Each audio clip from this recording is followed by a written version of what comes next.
மத்தேயு 13:31 வேறு ஒரு உவமையை அவர்களுக்கு சொன்னார். பரலோக ராஜ்யம் கடுகு விதைக்கு ஒப்பாயிருக்கிறது. அதை ஒரு மனுஷன் எடுத்து தன் நிலத்தில் விதைத்தான். 32 அது சகல விதைகளிலும் சிறிதாயிருந்தும் வளரும்போது சகல பூண்டுகளிலும் பெரிதாகி ஆகாயத்து பறவைகள் அந்த கிளைகளில் வந்து அடையத்தக்க மரமாகும். தேவனுடைய ராஜ்யம் கடுகு விதைக்கு ஒப்பாயிருக்கிறது என்று இயேசு சொன்னார். நாம் அறிந்த ஒரு விஷயம். அதே போல விசுவாசத்தையும் ஆண்டவர் 2 இடங்களிலே கடுகு விதைக்கு ஒப்பிட்டு சொன்னார். மத்தேயு 17:20 உங்களுக்கு கடுகு விதை அளவு விசுவாசம் இருந்தால் கூட அந்த மலையை பார்த்து பெயர்ந்து சமுத்திரத்தில் தள்ளுண்டு போ என்று சொல்லி நீங்க விசுவாசிச்சா அது அப்படியே நடக்கும்னு சொன்னார். எந்த சந்தர்ப்பத்தில் சொன்னாரு? ஒரு சந்திர ரோக ஆவி, அது ஒரு விதமான ஆவி. அந்த ஆவி அவனுக்கு ஒரு வாலிபனுக்கு பிடித்திருந்தது. அவனை அது தீயில தள்ளும், தண்ணீர்ல தள்ளும். அப்படிப்பட்டதான ஒரு பிரச்சனை. அது ஒரு ஆவி. அது ஒரு மனநோய் இல்லை. அந்த வாலிபனுக்கு இருந்தது மனநோய் இல்லை, அது ஒரு ஆவி. அந்த ஆவியை சீடர்களால் துரத்த முடியல. இயேசு வந்து துரத்தினாரு. இப்போ சீடர்கள் வந்து கேட்டாங்க, ஏன் எங்களால் துரத்த முடியலைன்னு. அப்போ இயேசு சொல்கிறாரு, கடுகு விதை உங்களுக்கு விசுவாசம் போதலை. கடுகு விதை அளவு விசுவாசம் இருந்தால் மலையை பார்த்து நீங்கள் பேசுனீங்கன்னா மலை நகரும் என்று சொன்னார். இப்போ சில இவ்வகையான பிசாசு ஜெபத்தினாலே அன்றி வேறு எவ்விதத்திலும் புறப்பட்டு போகாது என்று சொன்னார். ஜெபம் விசுவாசத்தை தூண்டுகிறது, விசுவாசத்தை வளர செய்கிறது. ஆகவே ஜெபம் அதற்கு நிச்சயமாக தேவை என்கிற ஒரு குறிப்போடு அந்த இடத்துல அவர் அந்த விஷயத்தை முத்தாபி வைத்தார். அதனால விசுவாசம் சில வகை பிசாசுகளை துரத்துவதற்கு விசுவாசம் தேவை. இது கடுகு விதை அளவு இருந்தால் கூட போதும். கடுகு விதை அளவு ஒரு ஆர்டிஎக்ஸ் மாதிரி வெடிப்பொருட்கள் கடுகு விதை அளவு இருந்தால் போதும்.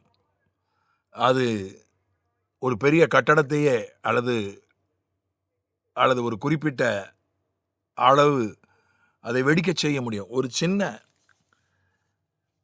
அளவு இருந்தால் போதும்.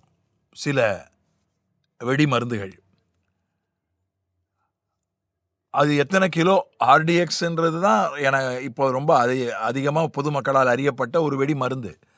அந்த ஆர்டிஎக்ஸு அது கடுகு விதை அளவு இருந்தால் பெருசாக அது வெடிக்க முடியாது. அதுக்கு இவ்வளவு கிலோ இருந்தால் ஒரு கட்டடத்தை தகர்க்கலாம் என்று சொல்கிறார்கள். ஆனால் இது ஆர்டிஎக்ஸை விட வல்லமை உள்ளது. விசுவாசம், ஒரு கடுகு அளவு விசுவாசம் இருந்தால் மலையை நகர்த்திடலாம். அவ்வளவு விசுவாசத்துக்கு வல்லமை உண்டு. இது பிசாசுகளை துரத்துகிற விஷயத்தில் அந்த இடத்துல ஆண்டவர் சொல்றார். பிசாசுகளை துரத்துவது என்பது அது அவசியமானது. அதில் சிலருக்கு வேறு விதமான கருத்துக்கள் உண்டு. ஆனால் வேதம் சொல்லுவது என்னவென்றால் பிசாசுகள் துரத்தப்பட வேண்டியது அவசியம். அப்போதான் தேவனுடைய ராஜ்யம் வரும்.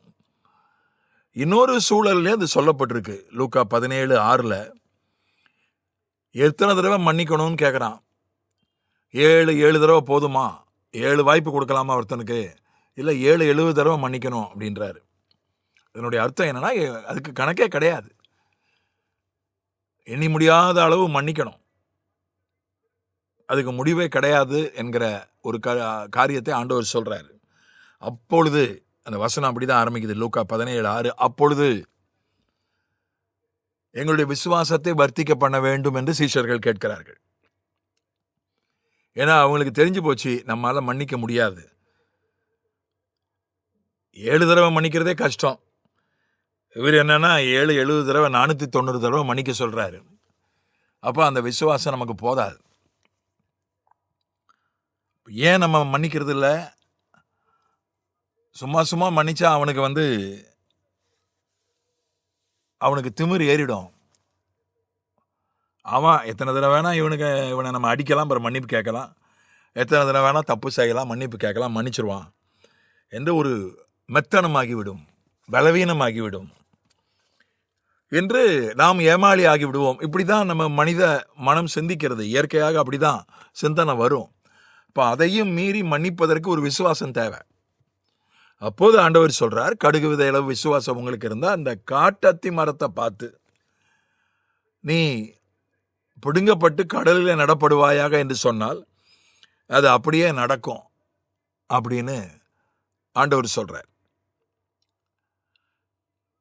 பிசாசு துரத்துறதுக்கு எவ்வளவு விசுவாசம் வேணுமோ அதுக்கு எந்த அளவிலும் குறையாத விசுவாசம் மன்னிக்கிறதுக்கு வேணும்.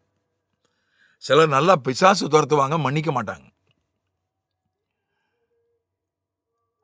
பிசாசு துரத்துறவங்கள தான் உலகம் ஆச்சரியமாக பார்க்குறோம். ரொம்ப வல்லமையான ஆளுப்பா, அவர் பேரை சொன்னாலே பிசாசு ஓடிடும்.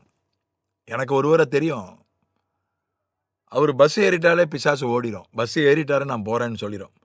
பிரபலமான ஊழியக்காரங்க, முழு நேர ஊழியக்காரங்க, அவங்கெல்லாம் போய் பிசாசை துரத்தி போகாத பிசாசு அவர் முழு நேர ஊழியக்காரர் கிடையாது. அவர் வேலை செஞ்சுக்கிட்டே ஏதோ ஒரு சின்ன ஊழியம் செய்கிறாரு. அவர் வந்தால் தான் போகும்னு சொல்லுவோம் பிசாசு. பிறகு அவருக்கு செய்தி சொல்லுவாங்க, அவர் பஸ் ஏறுறதுக்குள்ளே அது சொல்லிடும், பஸ் ஏறிட்டார் நான் போயிடுறேன்னு. ஆனால் அவருடைய வாழ்வில், அவர் மற்றவங்களோடு உள்ள உறவில் பெரிய அளவில் ஒரு சராசரியை விட அவர் உறவு, மற்றவர்களோடு வைக்கிற உறவு, அது உறவை பராமரிப்பது சராசரியை விட மோசமாக தான் இருந்துச்சு. யாரையும் எடுத்தெறிஞ்சு பேசுவார், மரியாதை இல்லாமல் பேசுவார். ஆனால் அவர் பிசாசு துரத்துவார். பிசாசு துரத்துறவங்களை பெரிய விசுவாச வீரர்னு நினைக்கிறோம். நல்லது, அதுவும் ஒரு விசுவாசம்தான். நிச்சயமாக அதை மறுப்பதற்கு இல்லை, பாராட்டுக்குரியது. ஆனால் அதுக்கு எந்த விதத்திலும் குறையாதது, இன்னும் கேட்டால் அதை விட கூடுதல். மலையை பெயர்ந்து கடலில் விழுந்துரும், அது பிசாசு துரத்தப்படுகிற காரியத்துக்கு சொன்னார். மரத்தை வேரோடு பிடுங்கி கடலில் நடப்படுவாயானா கடலில் நடப்படுமா? கடலில் மரத்தை நட முடியுமா? மலையை கடலில் தள்ள முடியும். ஒரு பாம்பு வச்சு கூட மலையை கடலில் தள்ளிடலாம். கடற்கரை ஓரம் இருக்கிற மலையை ஒரு பாம்பு வச்சு, வெடிகுண்டு வச்சு கடலுக்குள்ளே தள்ளிடலாம். ஆனால் ஒரு மரத்தை வேரோடு பிடுங்க முடியும். அதை கொண்டு போய் கடலில் நட முடியுமானா நட முடியாது. அது இன்றைக்கு வரை விஞ்ஞானபூர்வமாக நட முடியாது. கடலில் போய் எப்படி மரத்தை நட முடியும்? ஆனால் விசுவாசத்தினால் அது ஆகும்ன்றார். மன்னிப்பதற்கு தான் அந்த ஓமானத்தை சொல்கிறாரு. பிசாசு துரத்துவதற்கு தேவையான விசுவாசத்தை விட மன்னிப்பதற்கு அதிக விசுவாசம் தேவை. மன்னிக்கிறவர்களை, அது ரொம்ப கவர்ச்சியாக இருக்காது. மற்றவங்களை மன்னிக்கிறது அதிக கவர்ச்சியாக இருக்காது. அது பெருசாக தெரியாது பார்க்கறதுக்கு. அது நீண்ட காலத்துக்கு பிறகு தான் அது தெரியும்.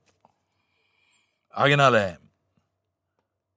நம்முடைய விசுவாசம் கடுகு விதை போல இருந்தாலும் அது வளரட்டும், அது சத்துருவை, அவனுடைய கோட்டைகளை தகர்க்கட்டும்.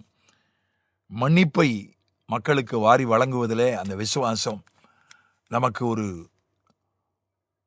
வல்லமையை தரட்டும். ஆமென்.